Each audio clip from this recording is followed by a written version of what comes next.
जय जिनेन्द्र, सादर वंदन। जैन साहित्य एकेडमी ट्रस्ट के मंच पर फिर से आप सभी का स्वागत है और विशेष रूप से स्वागत करती हूँ आज के हमारे व्याख्याता डॉक्टर नरेंद्र जी भंडारी का। जैन साहित्य एकेडमी ट्रस्ट पिछले 3 साल से जैन शासन की सेवा करते हुए जैन साहित्य, जैन विज्ञान, जैन आगम के प्रति नियमित रूप से व्याख्यान का आयोजन करता है। आज हम बहुत खुश हैं कि जैन साहित्य के मंच पर, ये एकेडमी ट्रस्ट के हमारे मंच पर डॉक्टर नरेंद्र भंडारी जी आए हैं। उन्होंने यहाँ आने की स्वीकृति हमें दी और आज एक बहुत ही उपयोगी ऐसा विषय है, जैन खगोल और विज्ञान में विसंगतियों का निराकरण, जो आज के समय की हमारी आवश्यकता है। ऐसे एक विषय पर हमारे साथ डॉक्टर नरेंद्र भंडारी जी बात करेंगे। उस समय में जैन साहित्य एकेडमी ट्रस्ट के हमारे मेंटर श्री सीके मेहता साहब, दीप और हमारे अन्य ट्रस्टी जैसे कि दीपक मेहता जो दीपक फर्टिलाइजर से है, इलाबेन मेहता, भारती बेन मेहता, अ, दिलीप भाई शाह, योगिनी बेन शेठ, विपिन भाई दोषी एंड बकुल भाई गांधी, सबकी ओर से और सबसे विशेष रूप से हमारे जो यहाँ के सह अध्यायी है, हमारे स्वाध्यायी है, उनकी ओर से सर मैं आपका स्वागत करती हूँ इस मंच पर। Thank you. Doctor Narendra Bhandari ji, ऐसा लगता है जब उनका बायोडेटा पढ़ते हैं तब कि हमने तो जीवन में कुछ किया ही नहीं है। सर के नाम के आगे जब मैंने डिग्री पढ़ी तो मैं खुद भी सोच में पड़ गई कि सर ने अपने जीवन में ज्ञान की साधना कितने गहन रूप से की है। स्पेस साइंटिस्ट है, उन्होंने एमएससी की डिग्री राजस्थान यूनिवर्सिटी से प्राप्त की है और Tata institute of fundamental research Mumbai से उन्होंने पीएचडी की डिग्री प्राप्त की। उन्होंने अपना रिसर्च वर्क है यूनिवर्सिटी ऑफ कैलिफोर्निया यूएसए से किया और उसके बाद उन्होंने सीनियर प्रोफेसर के रूप में physical research laboratory department of space at Ahmedabad में उन्होंने काम किया। उनके पास जो आज मैं जब देख रही थी तो सर के आगे पीएचडी, एफएनए, एफए साइंस, एफएनए साइंस, एफजीएसए, एफजेएएस, ऐसे कई सारी डिग्रियां सर के साथ है। साइंस के क्षेत्र में बहुत बड़ा कंट्रीब्यूशन है।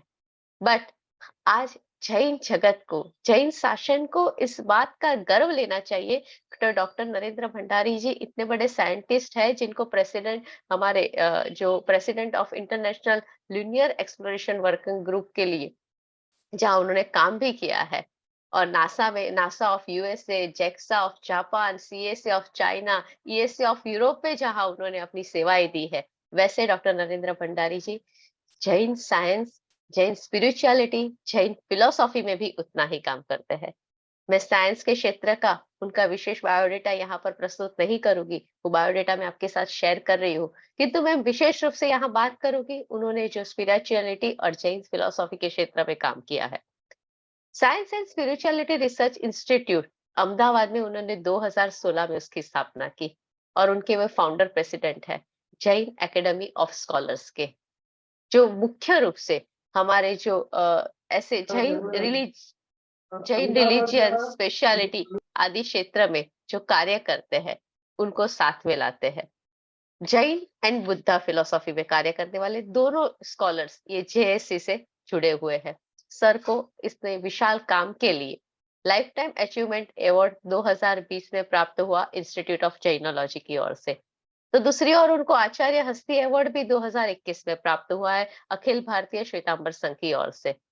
खास रूप से मॉडर्न साइंस रिसर्च में वो मुख्य रूप से काम करते हैं। हमारा जैन विज्ञान, जैन खगोल, उसके मूल हेतु जो उस समय लिखे गए थे वो क्या है और आज के साइंस के साथ उसको जुड़कर किस तरह से उसको देखना चाहिए, उसके बारे में बात करने वाले बहुत ही कम लोग हमारे शासन में हैं, बहुत कम लोग हैं। और ऐसे समय में सर हमारे साथ है। सर, जैना जो कन्वेंशन होता है यूएसए में 2019 लॉस एंजलिस में हुआ था, तब सर ने पार्टिसिपेट किया था। उसके बाद सर ने यूएसए में काफी सारे लेक्चर्स दिए हैं, इंडिया में तो देते ही है रहते हैं सर। कल अहमदाबाद में जो फॉरगिवनेस पे कल और परसों 2 दिन इंटरनेशनल एक बड़ा कॉन्फ्रेंस हो रहा है, उसके लिए भी सर अपने कार्य में व्यस्त है। बट इन सबके बीच में जब भी अगर हम सर को कहते हैं कि सर जैन मैगजीन के लिए एक आर्टिकल चाहिए, सर हमारे ये एकेडमी ट्रस्ट के लिए लेक्चर चाहिए, और सर कभी मना नहीं करते हैं। मुझे लगता है इंसान जितना विद्वान होता है, जितनी विद्वता धारण करता है, जितना ज्ञान उनका भारी होता है, उतना वो ज़्यादा और ज़्यादा विनयशील होता रहता है। और उसका साक्षात अनुभव मैंने डॉक्टर नरेंद्र भंडारी जी से किया है। सर, मैं बहुत-बहुत शुक्रगुज़ार हूँ, आप यहाँ पर आए और आज आप बात करने वाले हैं। आपका ज़्यादा समय मैंने ले लिया, उसके लिए माफ़ी चाहूँगी, बट अब आप अपने विषय पे प्रकाश डालें और हमें आपके ज्ञान से अभिभूत करें। Thank you sir. हाँ, थैंक यू वेरी मच। आपने बहुत डिटेल में मेरा परिचय दिया, उसका बहुत बहुत धन्यवाद। तो आज हम चर्चा करने वाले हैं विज्ञान और जैन फिलोसॉफी की। तो विज्ञान क्या है? विज्ञान भी सत्य की खोज है और जैन धर्म तो सत्य पर ही आधारित है। तो दोनों में एक्चुअली कोई विसंगतियां नहीं होनी चाहिए। दोनों एक ही चीज की, सत्य की खोज कर रहे हैं, दोनों की सब धारणाएं मिलनी चाहिए। परंतु अनफॉर्चुनेटली दो ऐसी बहुत गहन विषय हैं जिन पे बहुत ज्यादा डिस्क्रिपेंसी, विसंगतियां हैं। एक तो है डार्विन का विकासवाद, जो हम देखते हैं कि फॉसिल रिकॉर्ड जो है अपने पृथ्वी पर, कि अमीबा से लग कर के ह्यूमन बीइंग, होमो सेपियन तक उसकी प्रगति हुई है। तो जैन धर्म इसमें बिलीव नहीं करता। वो भी बड़ा संगीन विषय है। और दूसरा है लोका के बारे में, भूगोल और खगोल के बारे में। आज हम चर्चा करेंगे कि क्या ये विसंगतियां मिटाई जा सकती हैं।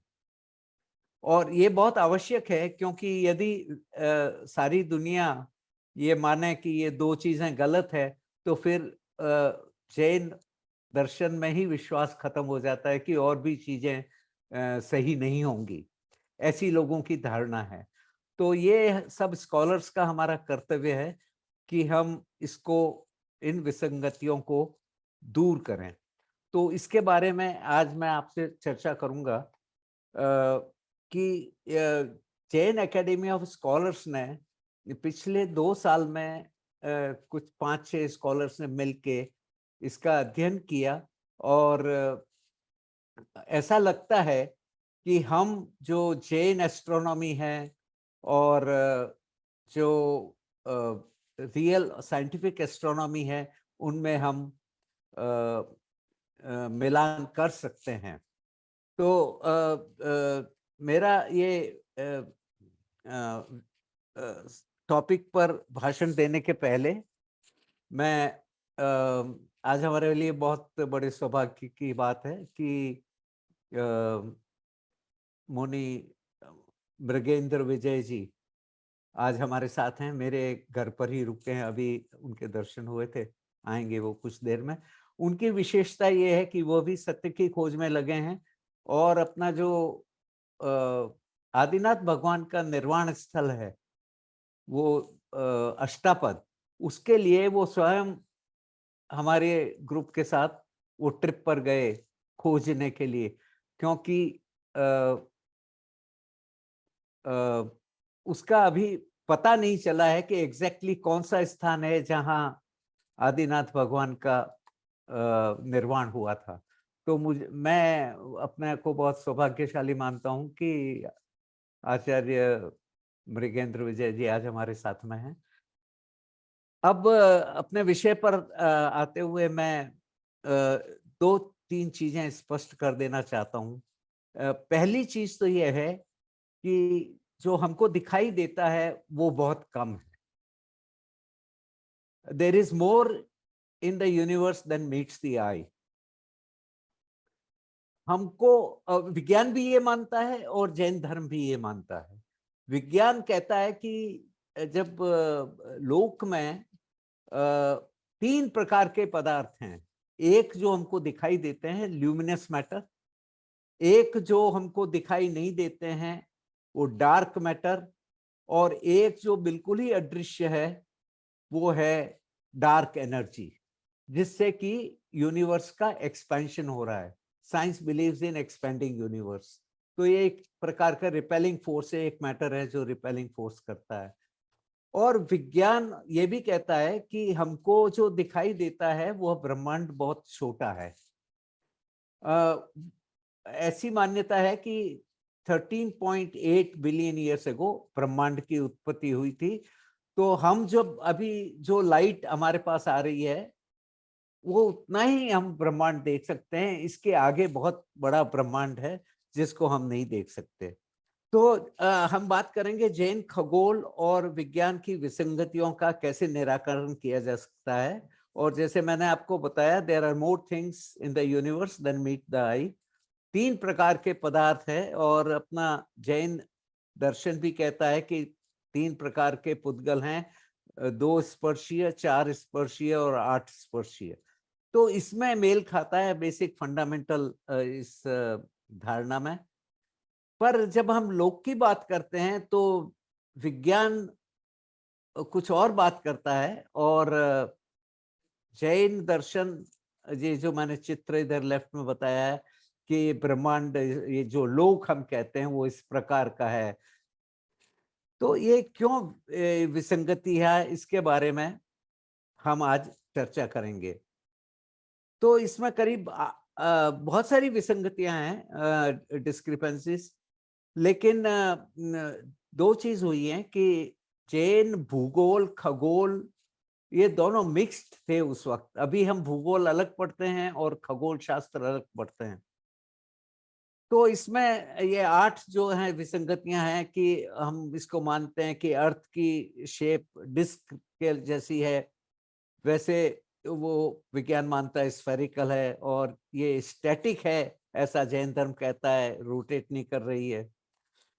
ये कुछ मेरे समझ में नहीं आया क्योंकि हमने शुरू में ही इसका नाम भूगोल रखा है, मतलब कि भूमि गोल है। इसका मतलब ये कंट्रोवर्सी पहले से होगी, तो इसको स्पष्ट करने के लिए इसका नाम ही हमने भूगोल दिया है। तो ये फ्लैट कैसे हो सकती है पृथ्वी। फिर जम्बू द्वीप कहाँ है, ये अर्थ है अपनी जम्बू द्वीप, या गैलेक्सी है, या पूरा मध्यलोक है। और मेरू पर्वत कहाँ है ये भी पता नहीं। फिर जैन दर्शन 2 चंद्रमा और 2 सूर्य की बात करता है। हमको तो एक ही सूर्य दिखाई देता है, एक ही चंद्रमा है, हम उससे भली भांति परिचित हैं। फिर sun is closer to earth than moon. ऐसा शास्त्रों में लिखा हुआ है कि सूर्य पास में 800 योजन है और चंद्रमा 880 योजन है। और सीक्वेंस ऑफ प्लैनेट्स भी गलत दी हुई है। और जो द्वीप हैं, 8 द्वीप की बात करता है ये, वैसे तो अनंत द्वीप हैं, उनकी साइज डबल होती जा रही है, ऐसा ऐसा जैन दर्शन कहता है। और काल चक्र जो है, जो अवसर्पणी और उत्सर्पणी की बात करते हैं, वो अरबों खरबों वर्ष की मानी जाती है, 10 to 14 ईयर्स। जबकि विज्ञान की दृष्टि से इसकी उम्र करीब 13.7 बिलियन ईयर्स ही है। और यूनिट ऑफ टाइम और डिस्टेंस वगैरह में तो बहुत मुश्किलें हैं। एग्जैक्टली योजन जो माना जाता है उसके कितने किलोमीटर ये पता नहीं। तो भिन्न भिन्न उसके क्वांटिटेटिव वैल्यूज दिए गए हैं। तो मैं आपको कहता हूं कि इतनी सारी विसंगतियां हैं, हम सब पे तो बात नहीं कर सकते। पर जब हम अपने जो न्यू जनरेशन है उससे कहें कि पृथ्वी चपटी है और घूमती नहीं है, तो वो कहते हैं कि ये तो दिखाई नहीं देता। तो इसको हम किस प्रकार सुधार सकते हैं। कई लोग कहते हैं कि डिस्क शेप लिखा है तो गैलेक्सी की बात कर रहे होंगे, पृथ्वी की बात नहीं कर रहे हैं। और गैलेक्सी जो है अपनी निहारिका, आकाश गंगा जिसे हम कहते हैं, वो फ्लैट है, तो शायद उसकी बात कर रहे हूँ। तो ये भी स्पष्ट नहीं है। तो इनमें से मैं 1-2 पॉइंट लेके आज आपको बताऊंगा कि जैसे ये जम्बू द्वीप है और इसमें ये पूरा डायग्राम दिया हुआ है कि आसपास समुद्र है, लवण समुद्र है, ये ऐसा है। और जम्बू द्वीप से नंदीश्वर द्वीप तक ये कॉन्सेंट्रिक रिंग्स में बताया गया है। तो ये सब कहाँ है, ये प्रश्न ये उठता है। और जैसे ये चित्र भी शास्त्रों से लिया हुआ है कि ये 5 भाग में जो है बनी हुई है पृथ्वी, और ये एक गोलाकार रूप में नक्षत्र और तारे और सूर्य और चंद्रमा, 2 सूर्य और 2 चंद्रमा इसके चारों ओर घूम रहे हैं। तो ये तो बड़ी दुविधा का सवाल है। और कई लोग मेरू पर्वत की बात करते हैं कि 1 लाख योजन का मेरू पर्वत है बीचों बीच में, वो कहीं दिखाई नहीं दिया। हमने इतने सारे स्पेस मिशन भेजे हैं जो सूर्यमंडल के बाहर भी चले गए।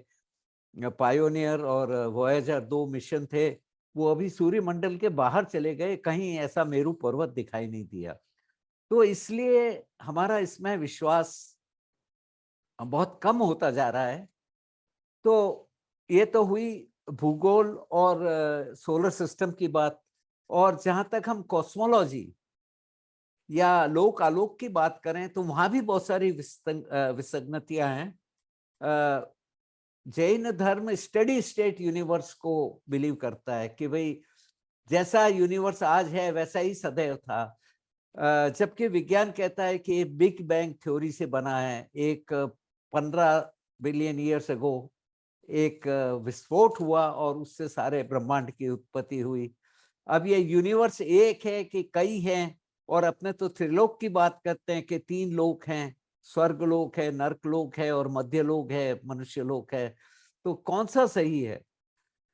और इसकी शेप भी कुछ अलग सी बताते हैं, एंगुलर। हालांकि कहते हैं इसको खगोल, वो भी गोलाकार है, लेकिन शेप जब बताते हैं तो एंगुलर शेप बताते हैं, जैसा मैंने पहले चित्र में बताया था। और स्वर्ग और नर्क तो कहीं मिले ही नहीं अब तक।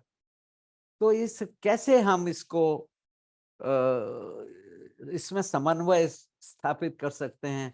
तो ये मैंने कुछ चित्र बताए हैं कि 7 पृथ्वियां हैं इधर, और 7 इधर, इधर मध्यलोक है और इधर स्वर्ग लोक है। ऐसी जैन दर्शन की मानता है। पर विज्ञान जो अभी हाल ही में रिसेंट जो रिजल्ट आए हैं, जो 2-3 स्पेस मिशन भेजे थे, प्लैंक मिशन और दूसरे मिशंस, वो कहता है कि 12 डोडेकाहेड्रॉन है यूनिवर्स। मतलब इसकी 12 भुजाएं हैं, 12 प्लेन है जिससे ये बना हुआ है। तो इसमें भी विषमता है। तो इन सब का अध्ययन करने के लिए, और ये जो मैं चित्र बता रहा हूँ आपको बिग बिग बैंग यूनिवर्स का, कि एक समय था करीब 14 billion years ago, 15 billion years ago, जहां से ब्रह्मांड की उत्पत्ति हुई। धीरे धीरे एटम बने, फिर मॉलिक्यूल बने, फिर गैलेक्सी बनी, फिर सितारे बने। ऐसे प्रगति होती जा रही है। इस तो हम बड़ी दुविधा में हैं। और ये अपना काल चक्र है जिसकी चर्चा की जाती है कि एक अवसर्पणी है, एक उत्सर्पणी है, और इसकी value 10 to the power 14 years में बताई जाती है। जबकि 5वें और 6ठे आरे की जो एज है वो 21,000 और 42,000 वर्ष दी गई है। तो ये मैंने कुछ विसंगतियां बताई, और इस पर हमारे कई विद्वानों ने, जैन एकेडमी ऑफ स्कॉलर्स जहाँ मैं काम करता हूँ, वहाँ कई स्कॉलर्स ने इसको 2 वर्ष तक स्टडी किया। आचार्य नंदी घोष सूरी जी महाराज, मुनिषी महेंद्र कुमार जी, जो उन्होंने एक पुस्तक भी लिखी है, एनिग्मा ऑफ द यूनिवर्स, जिसमें फिलॉसफी, दर्शन और विज्ञान और जैन धर्म तीनों का समन्वय करने का प्रयत्न किया उन्होंने। और कई स्कॉलर हैं, डॉक्टर जीवराज जैन हैं, डॉक्टर PS ठक्कर, महेंद्र जैन, राजमल जी जैन, NL कछारा, अमित जैन, और कई विद्वानों ने इस पे प्रयास किया है। तो हमारा क्या निष्कर्ष रहा इसमें, कि हमारे शास्त्र जो हैं वो महावीर स्वामी के समय तो लिखे नहीं गए, और उसके 300-400 साल बाद में लिखे गए, फिर लुप्त हो गए, फिर पुनर्जीवित किए गए, फिर लिखे गए, डॉक्यूमेंट किए गए। इस प्रकार फिर 6ठी शताब्दी में उनका फिर संकलन हुआ, फिर लुप्त हो गए, फिर 12वीं शताब्दी में फिर संकलन हुआ, 10वीं 12वीं शताब्दी में। तो हुआ ये है कि एस्ट्रोनॉमी, एस्ट्रोलॉजी और धर्म, इन तीनों को मिक्स कर दिया गया है। हम केवल एस्ट्रोनॉमी या खगोल शास्त्र की बात नहीं करते, साथ में ज्योतिष भी डाल दिया है, साथ में धर्म भी डाल दिया है। इसकी वजह से कई धारणाएं जो है वो मिक्स हो गई हैं, और हम जो आधुनिक विज्ञान जो केवल एस्ट्रोनॉमी की बात करता है, उससे इसका मिलान नहीं होता। और कुछ कैलकुलेशन ऐसी होती हैं जो अगर हम मान लें कि पृथ्वी चपटी है या स्टैटिक है, घूमती नहीं है, तो वो उसकी कैलकुलेशन आसान होती है। तो ज्योतिष में इसका बहुत प्रयोग हुआ है। तो लोगों ने इसको मान लिया कि पृथ्वी चपटी है। मैं स्वयं भी इस विषय पे काफी काम कर चुका हूं। तो जब हमें कैलकुलेशन करनी पड़ती है, तो हम पहले मान लेते हैं पृथ्वी घूम नहीं रही है, क्योंकि उससे फिर इक्वेशन जो होती हैं वो सॉल्व नहीं हो पाती। अगर आप घूमती हुई रोटेटिंग और रिवॉल्विंग अर्थ को लें, पर हम सब कैलकुलेशन करके बाद में उसका रोटेशनल वेलोसिटी और रिवोल्यूशनल वेलोसिटी डालते हैं, तो ये इक्वेशन सॉल्वेबल हो जाती है। दूसरा प्रॉब्लम ये हुआ, जो डायग्राम जो बनाए गए या जो विवरण हमारे शास्त्रों में है, वो एक कॉम्पैक्ट पिक्टोग्राम उनका एक स्टाइल था, और डॉक्टर जीवराज जैन ने इस पे बहुत काम किया है। तो वो उसको हम फिजिकल, देखिए दो प्रकार होते हैं। एक तो होता है एरियल प्रोजेक्शन मेथड, जो अभी आप दुनिया का नक्शा लेते हैं या हम कोई ग्रह का नक्शा बनाते हैं, उसको एरियल प्रोजेक्शन, वो कैसे दिखाई देता है वैसे करते हैं। परंतु जो अपने शास्त्रों में जो पिक्चर जो मैंने दिखाई आपको, वो एक प्रकार से कुछ कॉम्पैक्ट, उनका तरीका अलग था, वो एरियल प्रोजेक्शन मेथड नहीं था। और डॉक्टर जीवराज जैन ने तो कहा है कि वो स्टैटिस्टिकल प्रोजेक्शन करते हैं, क्योंकि लोक इतना बड़ा है कि उसको हम दिखा नहीं सकते नक्शों में, तो उसको हम हिस्टोग्राम के रूप में दिखाते हैं। तो अब कुछ बातें तो हमको मान के चलनी पड़ेगी कि महावीर स्वामी के समय में लोगों को पता था कि क्या भूगोल कैसा है, दुनिया कैसे बनी है, कितने कॉन्टिनेंट हैं। महावीर स्वामी स्वयं भी पैदल चल के पूरे भारतवर्ष में उन्होंने विचरण किया, और उसके तुरंत बाद में सिकंदर आया। तो सबको नक्शे तो पता है, तो फिर ये गलतियां क्यों हो रही है? तो उनको पता था। और एक्लिप्स जो है, हमारे सूर्य ग्रहण, चंद्र ग्रहण, उनका भी प्रेडिक्शन है। तो उनको सितारों का और सूर्य का और चंद्रमा का भी पूरा ज्ञान था, उनके मोशन का, वो भी सब है। और अब जब हम पिक्चर बनाते हैं, तो टेम्पल और ट्री और फिशर ऐसे बताते हैं, ये सब सिंबॉलिक है। जैसे लिखा है कि चारों तरफ जिनालय थे, तो कई विद्वानों तो उसके 4 डायरेक्शन, पूर्व पश्चिम उत्तर दक्षिण में 4 जिनालय बता दिए। तो उनका अर्थ ये नहीं था कि चारों तरफ 4 जिनालय हैं, उनका मतलब कि सब जगह है जिनालय होते थे। उस वक्त जैन धर्म का प्रचलन था। इस प्रकार हमने काफी इसका अध्ययन किया, और हम इस निष्कर्ष पे पहुंचे कि जो डायग्राम है वो सिंबॉलिक हैं, ऑर्नामेंटल हैं, इनको डेकोरेट करके बताने की प्रथा थी। और ये एक पिक्चोरियल डिपिक्शन है, जो एरियल प्रोजेक्शन नहीं है। फिर वो सिमेट्री पे बहुत जोर देते थे। और एस्ट्रोलॉजी जो है, ज्योतिष के हिसाब से कई डायग्राम बने, और ज्योतिष का कुछ खगोल शास्त्र से कोई सीधा लेना देना नहीं है, वो अपने अलग हिसाब से चलते हैं। मैं आपको कुछ बताऊंगा। तो और कछारा साहब ने तो ये भी कहा है कि ये कुछ क्वांटिटेटिव नंबर जो हैं वो शायद लुप्त हो गए, और बाद में कुछ आचार्यों ने कुछ और भी दूसरे जो है हिंदू इन्फ्लुएंस, ग्रीक इन्फ्लुएंस, इस प्रकार ये खगोल और भूगोल की अवधारणा की।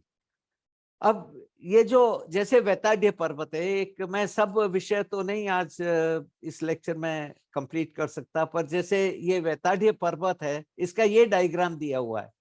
पर ऐसा कोई पर्वत होता नहीं है कि जो फ्लैट हो, उसके एक के ऊपर एक लेयर हो, ऐसा हो, और नीचे घर बने हुए हैं। ये एक स्टैटिस्टिकल डायग्राम है, जिसको आजकल हम इस प्रकार दिखाते हैं। तो इसका अर्थ ये हुआ, हम इसको लिटररी एक पर्वत नहीं ले सकते, जैसा कई विद्वानों ने लिया है, और इससे बहुत गलत धारणाएं फैली है। हम ये कह सकते हैं कि जैसे 50 मीटर हाइट के बहुत ज्यादा पर्वत हैं, 1000 मीटर के उससे कम है, 2000 मीटर के उससे भी कम है, और 5000 मीटर के बहुत कम है। तो इस प्रकार इन्होंने स्टैटिस्टिकल मैप दिखाया है, और नीचे वो बताए घर हैं, तो इसको लोग कहते हैं कि वहां गुफा बनी हुई है, मतलब कि नीचे लोग रहते थे। तो इस प्रकार हम इंटरप्रिटेशन करें तो कई चीजें जो है,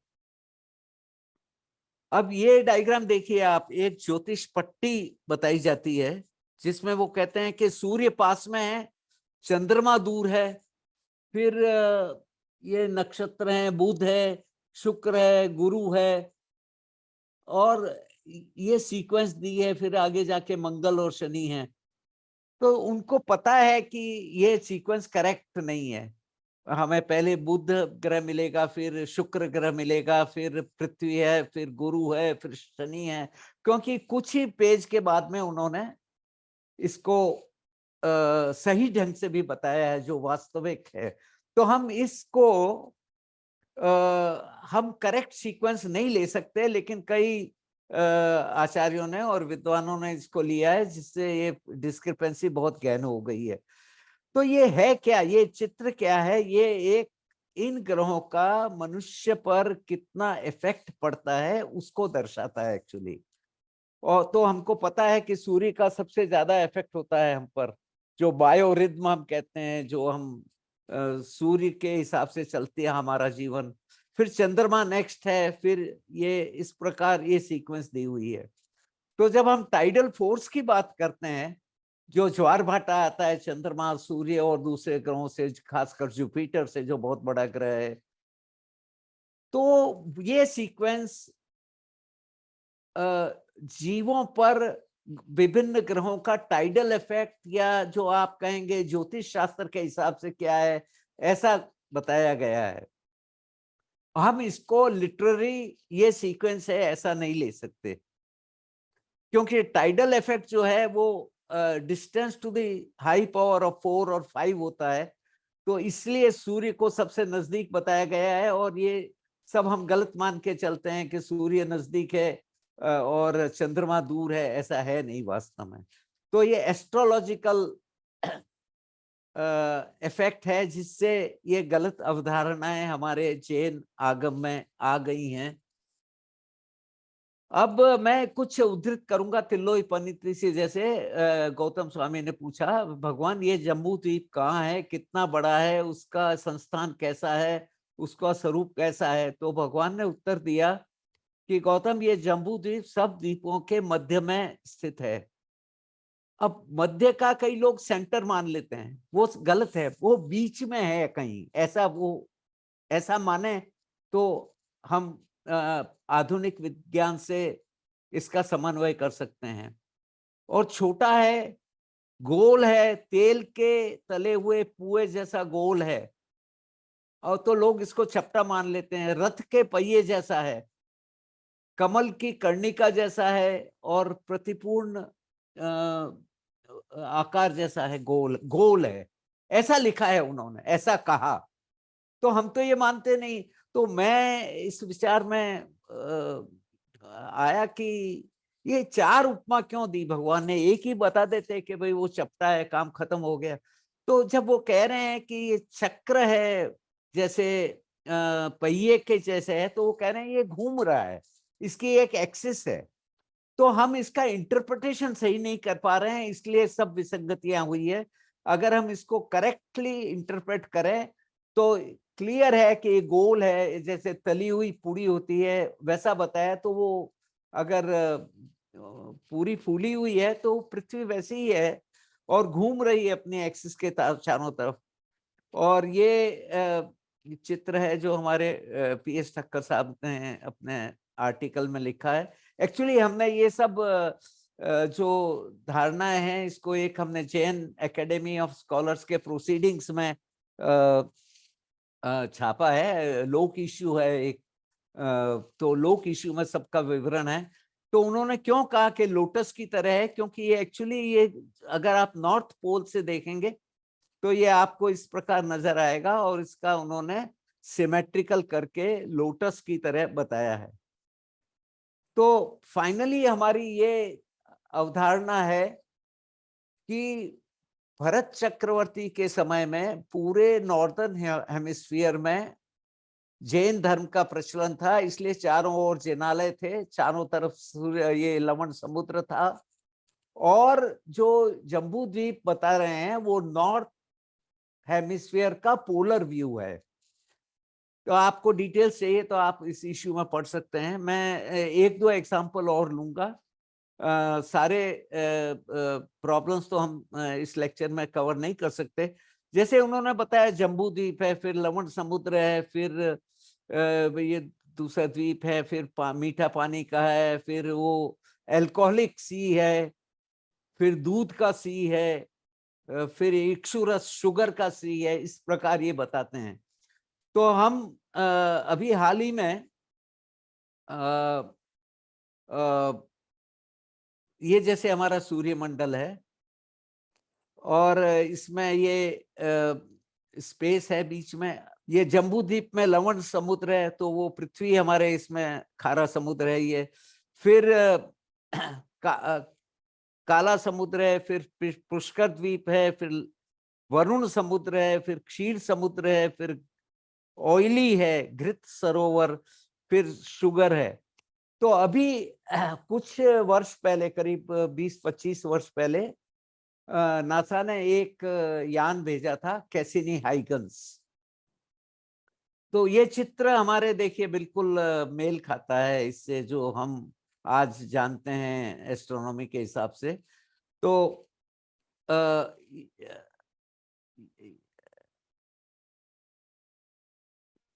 ये जो कैसिनी हाइगन मिशन भेजा, ये शनि ग्रह के चारों तरफ गया और फिर ये प्लूटो पे उतरा। ये बहुत कॉम्प्लिकेटेड मशीन है, आप देख सकते हैं ये कितनी कॉम्प्लिकेटेड है। तो उसको वहां क्या मिला, उसको वहां पर ये लेक्स मिली, ये बड़े बड़े झीलें हैं जो अल्कोहल की बनी हुई है, जिसको हम कहते हैं कि ये लिकर का जो है अपने शास्त्रों में वर्णन है कि वो वहां मिलेगा, तो ये उनको मिला है। तो एक्चुअली हम इसका ठीक से इंटरप्रिटेशन करें तो हम ये प्रेडिक्ट कर सकते थे कि जैसे जैसे आप बाहरी द्वीपों पे जाएंगे, जैसे प्लूटो पर, तो आपको ये जो दारू का समुद्र कहते हैं, तो ऐसा पानी मिलेगा। और कैल्शियम जो है वो जब पानी में मिक्स होता है तो दूधिया हो जाता है, तो हम उसको क्षीर सागर कहते हैं, पर वो खाली उसका अपीयरेंस, केमिकल अपीयरेंस कैल्शियम है, लेकिन दिखता दूधिया है वो। तो अब इस प्रकार हम इसको विज्ञान से जोड़ सकते हैं। अब हुआ ये है कि सब जगह पानी मिला है इनको, कई जगह सल्फर मिली है, कई जगह मीठा पानी मिला है, कई जगह खारा पानी मिला है, कई जगह इथेन और मीथेन के समुद्र मिले हैं। और इस प्रकार से कॉमेट्स में भी अल्कोहल होती है, मिथाइल अल्कोहल, इथाइल अल्कोहल और ऑर्गेनिक कंपाउंड्स होते हैं। तो एक्चुअली जो लिखा है शास्त्रों में वो गलत नहीं है, पर उसको कंसेंट्रिक रिंग बना के और हम उसको बिना कोई प्रूफ के हम उसको मान लें, तो फिर वो तो बहुत इसमें एग्रीमेंट नहीं होता, डिसएग्रीमेंट हो जाता है। ये मैंने बताया है आपको, ये हमारा चंद्रयान है और ये मंगलयान जो इसरो ने भेजा, ये चंद्रमा पे गया, यहाँ भी इसको पानी मिला। ये हमारी सबसे बड़ी खोज हमारे चंद्रयान की थी कि चंद्रमा के उत्तरी और दक्षिणी ध्रुव में, विशेषकर दक्षिणी ध्रुव में बहुत मीठा पानी है, पर वो बर्फ के रूप में जमा हुआ है। और मंगलयान जो मंगल ग्रह पे गया था, उसने भी वहां फोटो ली, तो उससे भी पता चला। ये तो नासा की पिक्चर्स में दिखा रहा हूँ, ये आप नदियां देख रहे हैं, ये नदी और पानी की वजह से जो इरोजन होता है, ये फीचर्स हैं ऐसे। तो ये हमको इसके बाद में मीठा पानी मिला, फिर वो अल्कोहलिक पानी मिला। तो ये सब एक्चुअली सही है। अब एक एस्ट्रोनॉमर हुए हैं बोर्डे करके, उन्होंने एक फॉर्मूला दिया कि प्लैनेटरी डिस्टेंसेस, ये फॉर्मूला दिया 4+3 × 2⁻n, और इस तरह प्लैनेटरी डिस्टेंसेस हैं। और इसको हम इस तरह भी कह सकते हैं कि आप 4 जोड़िए और 3 से गुणा करिए तो ये प्लैनेटरी डिस्टेंसेस आएगी। तो एग्जैक्टली जब हमने तिलोई पद्धति में खोज की तो वहां पर ये श्लोक मिलता है कि विविक्षित द्वीप समूह के बाह्य सूची व्यास के प्रमाण में 3 लाख जोड़कर 4 का भाग देने से वलय व्यास का प्रमाण प्राप्त होता है। और कालोदधी समुद्र विवक्षित है, इसकी सूची व्यास इतनी है वगैरह सब कैलकुलेशन दी है। तो एग्जैक्टली ये multiply by 3, add 3 and divide by 10, ये फॉर्मूला जो है वो टीटीएस बॉडे लॉ से बिल्कुल मिलता है। मेरी तो ये धारणा हुई कि ये जो फॉर्मूला इन्होंने दिया है ये इन्होंने तिलोई पद्धति से ही लिया है, पर हम इसको डिस्कार्ड करके हम दूसरी बातें करते हैं कि ये सही नहीं है, ये अपने शास्त्रों में लिखा हुआ है, ये शायद गलत है। तो ये मैंने कैलकुलेशन की टीटीएस बॉडे लॉ की वजह से, ये जो मरकरी, वीनस, अर्थ, मार्स, जुपिटर, सैटर्न वगैरह है, इनकी डिस्टेंसेस आप देखिए वो बिल्कुल मेल खाती है जो हमारे शास्त्रों में लिखा हुआ है, पर्टिकुलरली तिलोई पद्धति में, कि जो ऑर्बिट है, जो इसका ग्रहों का ऑर्बिट है, ऑर्बिट फ्लैट है, सब एक ही प्लेन में घूमते हैं सारे ग्रह करीब करीब, जिसको हम एक्लिप्टिक प्लेन कहते हैं, और उनकी डिस्टेंस भी डबल होती जा रही है। तो इसकी मैंने यहाँ पर तुलना की है, आप देखिए ये टीटीएस बॉडे लॉ और ये एक्चुअल डिस्टेंस है। और यहाँ जो ओशन है वो सैलाइन वाटर है, स्वीट वाटर है, एल्कोहलिक वाटर है, और हम कह सकते हैं कि वहाँ शुगर भी होगी, मतलब जिसको क्षीर सागर का इक्षु रस कहते हैं, वो एक्चुअली शुगर नहीं है, मीठा पानी हो सकता है। तो इस प्रकार कई चीजों का हम इसमें मिलान कर सकते हैं। तो many things will match if we assume कि ऑर्बिट्स, जो प्लैनेटरी ऑर्बिट है उनका शेप डिस्क टाइप है, नॉट कि प्लैनेट जो हैं ग्रह डिस्क हैं, बल्कि उनका ऑर्बिट जो है वो एक प्लेन में चलता है, जिसको हम एक्लिप्टिक कहते हैं। और लाइक ए चैरियट, एक जो महावीर स्वामी ने उत्तर दिया कि एक रथ के चक्र की तरह घूमता है वगैरह, और लवण समुद्र है। और पृथ्वी पर तो आपको पता ही है कि वाटर टू लैंड एरिया जो 2:1 है, जैसा हमारे शास्त्रों में लिखा हुआ है। Normal water is present on Mars, on asteroids and other planets जो बाहर हैं, आउटर प्लैनेट्स हैं, वहाँ ऑर्गेनिक कंपाउंड, अल्कोहल और ऑयल वगैरह मिले हैं।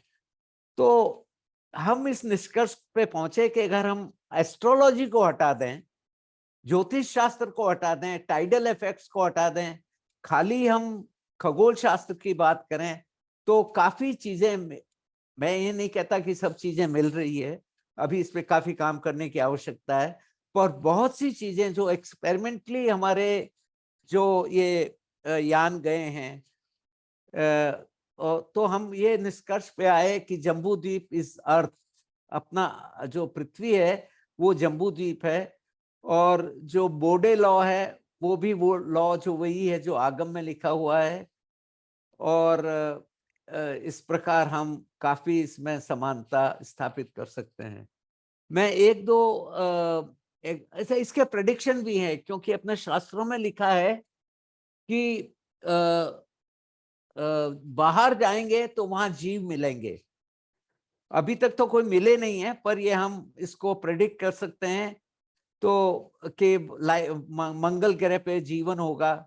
एक्चुअली मैंने जब मंगल ग्रह पे मंगलयान जा रहा था तो मैंने एक मीथेन एनालाइजर का सजेशन किया था कि अगर बैक्टीरिया होंगे तो वो मीथेन प्रोड्यूस करेंगे, तो हमको पता चलेगा वहां जीव है कि नहीं, क्योंकि दिखाई तो देते नहीं वो। तो इस प्रकार हम कई चीजों का, ये जो समुद्र के जो केमिकल कंपोजिशन है, इसका हम कर सकते हैं। एक एग्जांपल मैं और लूंगा काल चक्र की। पृथ्वी जो है वो अपनी धुरी पर चलती है, परंतु एक उसका प्रिसेशन होता है और एक उसका टिल्ट होता है। और ये हमने हमारे लेबोरेटरी है, इसको हम मिलांकोविच साइकिल कहते हैं, क्योंकि एक रूसी वैज्ञानिक ने, एक स्कूल टीचर ने ये प्रेडिक्ट किया था। और इसका हमने अपने लेबोरेटरी में, जो पीआरएल जहां मैं काम करता हूँ, अभी टेस्ट किया। तो ये साइकिल आ रहे हैं, टेम्परेचर साइकिल। तो 3 प्रकार के साइकिल निकले हैं इसमें। एक तो 20,000 साल का, एक्चुअली 21,000 साल का, जो अपने फिफ्थ तारा से बिल्कुल मैच करता है। मुझे बड़ा आश्चर्य हुआ कि अपने जो एक काल चक्र बताते हैं, इसमें 5वें आरे का वैल्यू 21,000 और 42,000 ऐसा बताया गया। पर जब हमने इसका अध्ययन किया, हमारे ऑक्सीजन आइसोटोप के एक टेम्परेचर से उसका टेम्परेचर निकाला जा सकता है, वो स्टडी करके, तो ऐसा पता चला कि एग्जैक्टली मैच कर रहा है। पर एक साइकिल हमें और मिला 1,00,000 साल का, वो हमारे शास्त्रों में वर्णित नहीं है, उसको कोड़ा कोड़ी करके उन्होंने 10⁻14 कर दिया है। तो अंत में मैं बताऊंगा कि ये 2-3 मैंने एग्जाम्पल लिए, सभी तो एग्जाम्पल मैं नहीं बता सकता। तो समरी में ऐसा कहूंगा कि many astronomical features can be reconciled if proper interpretation is made with an open mind, and astrology and religion aspects, they are separated. हम कुछ समय के लिए ज्योतिष शास्त्र को अलग कर दें, अपने धर्म में जो विवरण है कि महाविद्य क्षेत्र कहाँ है और सिमंदर स्वामी कहाँ है, इसका हम अभी इसको हम एक तरफ रख दें और खाली खगोल शास्त्र की बात करें, तो कई चीजें आधुनिक विज्ञान से मेल खाती हैं। तो मैंने 3 चीज डिस्कस की कि Jambudvipa is nothing but north polar view, Meru is nothing but the axis of the earth, और द्वीप क्या है, सोलर सिस्टम के हमारे जो प्लेनेट हैं इनके ऑर्बिट्स हैं, और काल चक्र are nothing but climatic cycles on the earth, जो हमारे जो क्लाइमेट बदलता है 21,000 और 42,000, ये बिल्कुल मैच खाते हैं। तो इस प्रकार मैं आपसे कहना चाहूंगा समाप्त होने के पहले कि बहुत सारी विसंगतियां दूर की जा सकती हैं यदि हम आधुनिक विज्ञान के जो नंबर हैं वो लेकर के, नॉट फोर्स्ड एग्रीमेंट, जबरदस्ती हमको नहीं मिलान करना है। जो नहीं मिलान होता है वो अलग चीज है, लेकिन कई चीजें एक दूसरे के साथ मेल खाती हैं। तो यहाँ पर मैं अपना समय कुछ पूरा हो रहा है, तो ये मैंने कुछ एग्जाम्पल आपको दी। ये लास्ट में पिक्चर बता रहा हूँ कि मंगल ग्रह से पृथ्वी कैसी दिखती है। तो आप में से कोई भी इंटरेस्टेड हो, एक्चुअली बहुत सा काम अभी बाकी है, 3-4 चीजों का ठीक से मिलान हो चुका है, और ऐसे दर्जनों चीजें हैं जो हम आधुनिक विज्ञान सम्मत नहीं है, तो उनको हमको ओपन माइंड रख के री इंटरप्रेट करना पड़ेगा, और जैन एकेडमी उस तरफ प्रयास कर रही है। आप में कोई भी इंटरेस्टेड हो तो आप ज्वाइन कर सकते हैं हमारे साथ। Thank you very much. Thank you very much sir, it was really very interesting. बहुत ही गंभीर बातें आपने की है, और बहुत ही आसान तरीके से की है ताकि हम लोग समझ सके। और सर ने हमारे मन की कुछ शंकाओं का निवारण करने का भी प्रयास किया है। मैं समझ सकती हूँ कि 1 घंटे के समय अवधि में पूरी बात तो नहीं हो सकती है। फिर भी सर ने मुख्य रूप से जम्बूद्वीप की, काल चक्र की बात हमारे सामने रखी कि जम्बूद्वीप वो अर्थ ही है, नॉर्थ। और जो हमारे पास चित्र है, हमारे शास्त्रों में जो चित्र है, वो एक उसको ऐसा एक पिक्चर, मतलब polar view, north polar view का एक चित्र है, और उसको कुछ अलंकृत किया गया है। सो सर की जो पूरी बात थी उसमें कहा, एक बात की बहुत स्पष्टता उन्होंने की कि जो हमारे शास्त्रों में कही गई बातों का इंटरप्रिटेशन हम ठीक से नहीं कर पा रहे हैं, और इसलिए हम उसको विज्ञान से दूर ले जा रहे हैं। धर्म और विज्ञान दोनों ही सत्य है। किंतु धर्म को सही तरीके से समझने के लिए हमें उसको अच्छी तरह इंटरप्रेट करना होगा। तो जम्बूद्वीप की स्वच्छता करने के बाद सर ने कालचक्र की बात की कि किस तरह से कालचक्र की जो बात हमारे अ, श ग्रंथों में हुई है, वो बात विज्ञान की कुछ जो एक्सपेरिमेंट हुए और उसका जो निष्कर्ष निकला उसके साथ किस तरह से मैच हुई है। जैसे कि खारा पानी और मीठा पानी और दूधिया सागर जिसको कहते हैं, तो सर ने कहा कि वो दूधिया सागर क्षीर समुद्र जिसको हम कहते हैं, तो वो कैल्शियम से मिला हुआ पानी है। और वैसे ही मीठा पानी की बात हुई है कि जो हमें कहते हैं कि कुछ अल्कोहलिक वाटर भी होगा, तो वो भी हमें किस तरह से प्राप्त होता है कि तो ये और वहाँ जाकर जैसे कि हमारे अवकाशयान आदि जगह गए और वहां से हमें जो निष्कर्ष मिला उसकी बात सर ने की है। सूर्य और चंद्र की बात भी सर ने थोड़ी-सी उस बात को छुआ, ज़्यादा बात नहीं कर पाए सर। बट एक बात डायग्राम की बात जो सर ने कही वो भी बहुत ही मतलब कि हम लोग मानते थे एक पर्वत के ऊपर दूसरा पर्वत और सर ने उसको बताया वो लाइन करके कि वो उसको कैसे देखना है। तो कि जो 50 मीटर के हाइट वाले पर्वत है, उसकी संख्या ज़्यादा है, 100 मीटर की हाइट वाले कम है और उस वैसे ही 150, 200 जैसे-जैसे हाइट बढ़ती है और वैसे-वैसे वो पर्वत की संख्या कम है, तो इस तरह से हमें देखना है और नीचे जो है वो गुफा है जहाँ पर वो रहते थे। तो डायग्राम को किस तरह से पढ़ना है और सबसे बीच और एक महत्वपूर्ण बात जो मुझे बहुत सारी बातें याद आ रही है जब आपके साथ में सर की बात का सारांश रख रही हूँ तब कि एस्ट्रोनॉमी और एस्ट्रोलॉजी ज्योतिष शास्त्र को थोड़ी देर के लिए अगर हम दूर रखें और सिर्फ खगोल के दृष्टिकोण से उसके रेफरेंस से अगर देखें तो बहुत सारी बातें स्पष्ट हो सकती है और आगे जाकर भी बहुत सारी बातें कर सकते हैं इसके बारे में विचार कर सकते हैं तो सर आपका आज का व्याख्यान सच सच कहूँ तो उसका पूरा सारांश देने के लिए मैं खुद भी असक्षम हूँ, किंतु मैंने थोड़ी बहुत कोशिश की है, बट बहुत ही एक्स्ट्राऑर्डिनरी व्याख्यान रहा है सर। सर एक आधा सवाल जो है, तो समय की अगर पाबंदी ना हो तो 1-2 सवाल ले सकते हैं? श्योरली। हाँ सर। हमारे निशाबेन शाह पूछ रहे हैं कि really do we have a 2 suns and 2 moons 2 सूर्य और 2 चंद्र की जो बात है वो सही है? नहीं, वो तो अपन ही देखते हैं कि एक ही चंद्र और एक ही सूर्य है।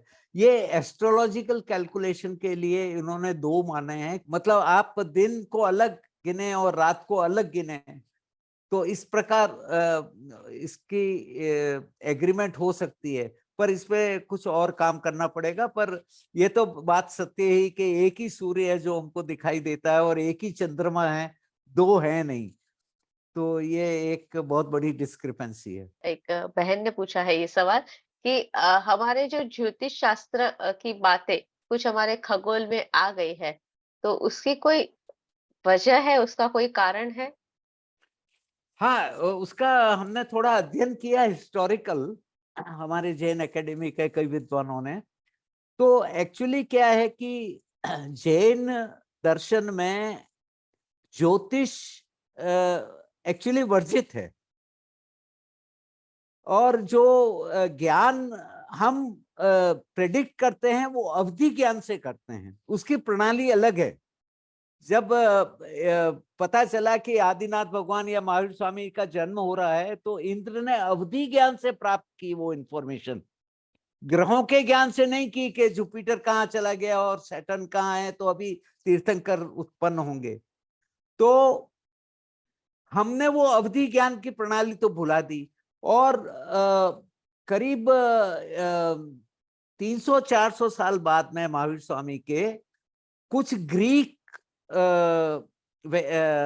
फिलोसोफर साइंटिस्ट इंडिया आए थे, पाइथागोरस और ये वगैरह, ये वहां से एस्ट्रोलॉजी लेके आए। ये बाद में मिली तो क्या हुआ एक्चुअली, जैसा मेरी समझ में आया है कि हिंदू धर्म वालों ने एस्ट्रोलॉजी को एक्सेप्ट कर लिया और कई जैन जो श्रावक थे वो उस तरफ जाने लगे, क्योंकि सबको अपने भविष्य की चिंता होती है कि क्या होगा, कल क्या होगा, ये ऐसा होगा या नहीं होगा। तो जब जैन श्रावक कम हो रहे थे तो कालिकाचार्य जो कुछ आचार्य हुए थे, उन्होंने भी इसको एक्सेप्ट कर लिया ज्योतिष को। तो हमारे जैन दर्शन में प्रेडिक्शन तो है, परंतु वो अवधि ज्ञान के द्वारा है, वो केवल ज्ञान के द्वारा है, वो ग्रहों के द्वारा नहीं है। और हमने ग्रहों का एक मेल मिलाप करके क्या बस ऐसा होता है ऐसा मान लिया, तो ये एक विक्षिप्ति है, एक मतलब परवर्शन है जो हमारे जैन धर्म में बाद में आया है, तो इसको हमको निकाल देना चाहिए, ऐसी मेरी धारणा है। Oh great sir. सर और एक प्रश्न भारवी शाह का है, स्वर्ग नर्क का कैसे समाधान हो सकता है, स्वर्ग और नर्क का? देखिए, जैसा मैंने शुरू में कहा कि 3 प्रकार के पदार्थ हैं।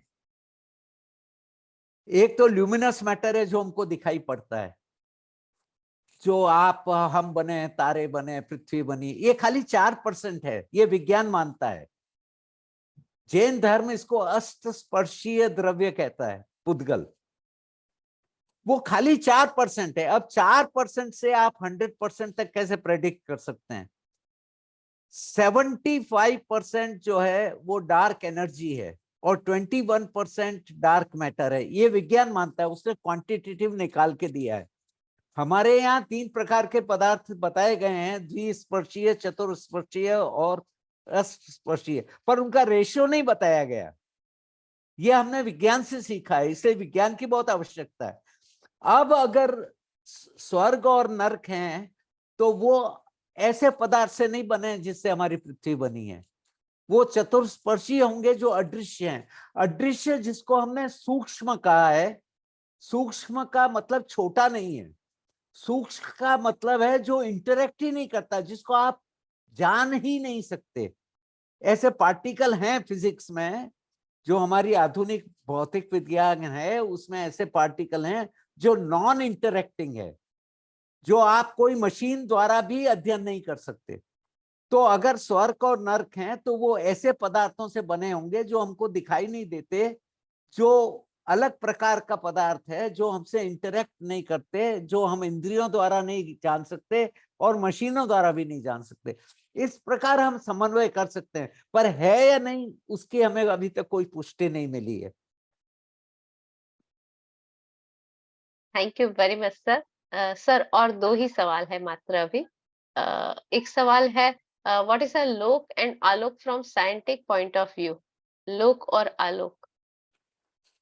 अपने जैन धर्म की अवधारणा है कि जिसमें हम रहते हैं वो लोक है और ये एक अनंत आलोक में भ्रमण कर रहा है जो वैक्यूम है। ये है जैन धर्म की अवधारणा। और विज्ञान की अवधारणा है, वो कहते हैं कि एक बिग बैंग इवेंट हुई थी, उससे ये पूरा ब्रह्मांड बना है। और हिंदू धर्म में भी ब्रह्मांड मतलब एक अंडा है जिससे ब्रह्मांड की उत्पत्ति हुई। तो इस प्रकार की कई अवधारणाएं हैं।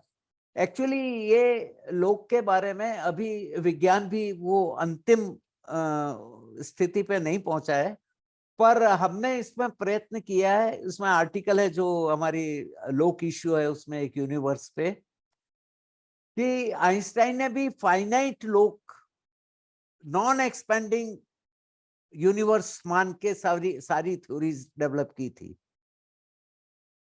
तो लोक आलोक के अंदर स्थित है, बाहर कुछ भी नहीं है, केवल आकाश है। पर अभी आकाश और समय काल और इसका जो स्पेस टाइम कंटिन्यूम है, वो फिजिक्स ऐसा मानती है कि दोनों एक साथ हैं, स्पेस और टाइम। तो इसमें कई चीजें मेल खाती है और कई चीजें हमारे धारणाओं से मेल नहीं खाती हैं। वो वही एक बहुत बड़ी विसंगति भी है, इस पे भी काम करने की आवश्यकता है। मैं काफी चीजें तो मैंने उसको एक्सप्लेन करने की कोशिश की है, पर अभी बहुत काम बाकी है। और सर एक अंतिम सवाल ये है, और वो हनुमान चालीसा से जुड़ा हुआ सवाल है कि डिस्टेंस फ्रॉम जो सन से सूर्य और पृथ्वी के बीच का जो अंतर है, जो हनुमान चालीसा में मेंशन किया हुआ है, क्या वो करेक्ट है? बिल्कुल करेक्ट है। वो exactly it comes to the same value. ये तो आप मान के चलिए कि हमारे जो 5,000 या 10,000 साल पहले जब वो अलग अलग समय बताते हैं, कोई कहता है 9,000 साल पहले नक्षत्रों का ज्ञान था हमारे विद्वानों को। तो वो उसी वक्त चंद्र ग्रहण, सूर्य ग्रहण बहुत प्रिसीजन से प्रेडिक्ट कर सकते थे। तो इनका मोशन तो बिल्कुल पता था, इसमें कोई डाउट नहीं है। हम आज भी लूनर कैलेंडर यूज करते हैं, तो उसके लिए आधुनिक विज्ञान की आवश्यकता नहीं है। वो हमारे जो पुराने जो कैलकुलेशन है वो सही हैं। तो उसमें ये distance of the sun exactly वो कहते हैं कि योजन, कुछ मुझे याद नहीं आ रहा है, वो जो हनुमान चालीसा का श्लोक आपने बताया कि तो वो एग्जैक्टली मैच करता है, उसमें कोई डाउट नहीं है। सर, लोगों की कुतूहलता बढ़ रही है। एक सवाल और आया है, जम्बू के मध्य मेरू क्यों नहीं दिखता? देखिए ये बड़ा विचित्र इंटरप्रिटेशन किया है। मेरू का क्या मतलब होता है? हमारे जो बॉडी में मेरुदंड बोलते हैं, वर्टिब्रा, तो इसके चारों तरफ हम घूमते हैं, लेफ्ट राइट। तो ये जो मेरू है, ये हमारा इंटरप्रिटेशन है, it is the axis of the अर्थ, जिसके चारों तरफ जीव घूमते हैं। हम उसको एक पहाड़ मानते हैं, लेकिन आप देखेंगे अगर शास्त्रों का अध्ययन करेंगे कि मेरुदंड की लंबाई 1,00,000 योजन दी हुई है और पृथ्वी की डायमीटर भी 1,00,000 योजन दी हुई है। तो दोनों बराबर जब ही हो सकते हैं जब ये उसकी एक्सिस हो। तो हमने उसको बाहर बताया हुआ है कि एक ऐसा पर्वत है जो 1,00,000 योजन ऊंचा है, वो हो ही नहीं सकता। आप फिजिक्स लेंगे ना, तो ऐसा कोई पदार्थ नहीं है कि जो 1,00,000 योजन तक अपने को सस्टेन कर सके as a as a rod.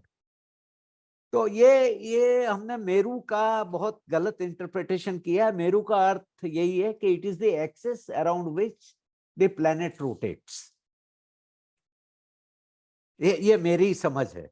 आज का लास्ट सवाल, what is the meaning of पिंडस्व ब्रह्मांडे? जो पिंडे सो ब्रह्मांडे, ब्रह्मांडे। मतलब जैसा ब्रह्मांड है। एक अभी नई पुस्तक आई है दीपक चोपड़ा की, जिसमें कहता है यू आर द यूनिवर्स। जो आप हैं वही ब्रह्मांड है। पूरा ब्रह्मांड आप में समाया हुआ है, ये मान के चलिए। आप अंदर से अध्ययन करेंगे तो भी आपको वही ज्ञान मिलेगा, और बाहर आप ब्रह्मांड का अध्ययन करेंगे तो भी वही नियम मिलेंगे। तो ये पिंडे सो ब्रह्मांडे, ऐसा ऐसा अपने शास्त्रों में कहा गया है कि जैसा ब्रह्मांड है वैसा ही आपका शरीर है। महाविदेह क्षेत्र की अवधारणा साइंस की दृष्टि से कहाँ पर होगी सर? अब ये रिलीजन का सब्जेक्ट आ गया है कि वहाँ महाविदेह क्षेत्र है, और वहाँ श्रीमंदर स्वामी हैं, अभी भी तीर्थंकर हैं, और वो सब ज्ञान बताते हैं। और कुंदाचार्य वहाँ गए थे। ये सब विदेह जो है वो राजा जनक की नगरी थी जहाँ सीता उत्पन्न हुई थी, राइट। तो विदेह भी है और गंगा भी है और सिंधु भी है, सब ये नाम दिए हुए हैं। फिर वो महाविदेह क्षेत्र हम बाहर ढूंढने जा रहे हैं। करीब ये नासा ने एक भेजा केपलर मिशन, उसने 3,000 प्लैनेट्स ढूंढे हैं सूर्यमंडल के बाहर। अपने सूर्यमंडल में तो ये 8 ग्रह हैं ही है, इसके बाहर 3,000 ऐसे ढूंढे हैं। हो सकता है वहां कहीं हो, और पर उसके लिए हमको शास्त्रों को पढ़ के प्रेडिक्ट करना पड़ेगा। एक अल्फा सेंटोरस है, एक स्टार, उसके पास में एक बड़े ग्रह मिले हैं। और हमारे पीआरएल में यहाँ भी एक हमने प्रोग्राम है पारस नाम से, वो ग्रहों की खोज करता है। तो हमने एक ग्रह ढूंढा है, उससे भी हमारे चक्रवर्ती हैं, डॉक्टर चक्रवर्ती, उनका प्रोग्राम है ये। तो ऐसे ग्रह हैं। अब वहां पर कौन सा महाविदेह क्षेत्र है ये तो हमको बताना पड़ेगा। वैज्ञानिकों को तो पता नहीं है कि इसका नाम महाविदेह क्षेत्र है। तो this is something which is for future work, I guess. Definitely sir.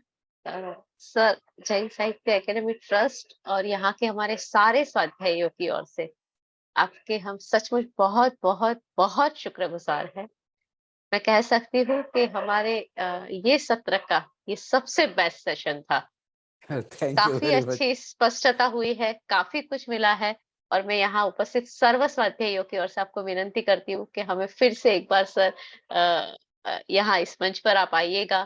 थोड़ा-सा समय आपका ज़्यादा जाता है, मैं मानती हूँ, बट यहाँ की कुछ हमारे स्वाध्यायों की कुतूहलता को अगर संतुष्टि मिलेगी तो हम आपके बहुत आभारी होंगे। तो सर प्लीज़ आप आइएगा फिर से। थैंक यू ना, uh it will be my pleasure, I will be very happy, there is no uh, problem. पर इसमें क्या है कि बहुत काम करने की आवश्यकता है। और हमने ये भी बता दूं कि विकासवाद जो है डार्विन का, और जो अपना सृष्टिवाद है जैन धर्म का, इसका भी मिलान करने का प्रयत्न किया है। वो जैन जर्नल जो कलकत्ता में से प्रकाशित होता है, उसके अप्रैल इश्यू में वो पेपर आया है हमारा। तो ये सब जो डिस्क्रिपेंसीज हमको दूर करनी पड़ेगी, तभी हम जैन दर्शन की सत्यता को विश्व में स्थापित कर पाएंगे, ऐसा हमारी धारणा है। बहुत उपयुक्त बात की सर आपने कि हमें इसको सही रूप से स्थापित करने के लिए इसके ऊपर संशोधन करना और सही इंटरप्रिटेशन करना बहुत ही आवश्यक है। और सर का अगर हमें गाइडेंस मिलता रहेगा तो यहाँ के कुछ स्वाध्यायी भी उस काम में जुड़ सकते हैं। अहमदाबाद से भी काफ़ी लोग हैं सर, तो आप जो कहेंगे वो करेंगे और संशोधन के क्षेत्र में वो भी आगे बढ़ सकते हैं। नहीं नहीं, बहुत खुशी होगी अगर लोग ज्वाइन करें, क्योंकि काम बहुत बड़ा है और कई लोगों की आवश्यकता है। देखिए, ऐसा है कि जो महावीर की वाणी थी, वो तो हमारे आचार्यों ने हम तक पहुंचा दी, किसी तरह लुप्त हुई, फिर उसका संग्रह किया, फिर डॉक्यूमेंट किया। पर उसके बाद में एक स्कॉलर्स का ग्रुप होना चाहिए, वो जैन धर्म में बिल्कुल एब्सेंट है। कोई संशोधन नहीं करता, या तो श्रद्धा वाले हैं वो उसको मान के चलते हैं, या फिर जो नहीं मान के चलते हैं। तो इसलिए ये समन्वय करना विज्ञान और अपने जैन दर्शन का, और जैसा मैंने कहा था, दोनों ही सत्य की खोज है, तो इनमें कोई डिस्क्रिपेंसी होनी नहीं चाहिए। अगर है तो वो हमारे स्कॉलर्स का कर्तव्य है कि उसको दूर किया जाए, और आप जुड़ेंगे तो हमें बहुत खुशी होगी। Thank you very much sir. आज का सेशन हम यहाँ समाप्त करते हैं। समाप्त करने से पूर्व आचार्य श्री यहाँ पर उपस्थित है, तो हम सबकी ओर से उनको वंदन करते हैं। मथेड़ वंदावी आप साहेब जी। યુગાનુયોગ અમદાવાદ આવવાનું થયું અને યુગાનુયોગ એમનું લેક્ચર સાંભળવાનો સજીવ લાઈવ મોકો મળ્યો એમ બદલ મને ખૂબ આનંદ છે.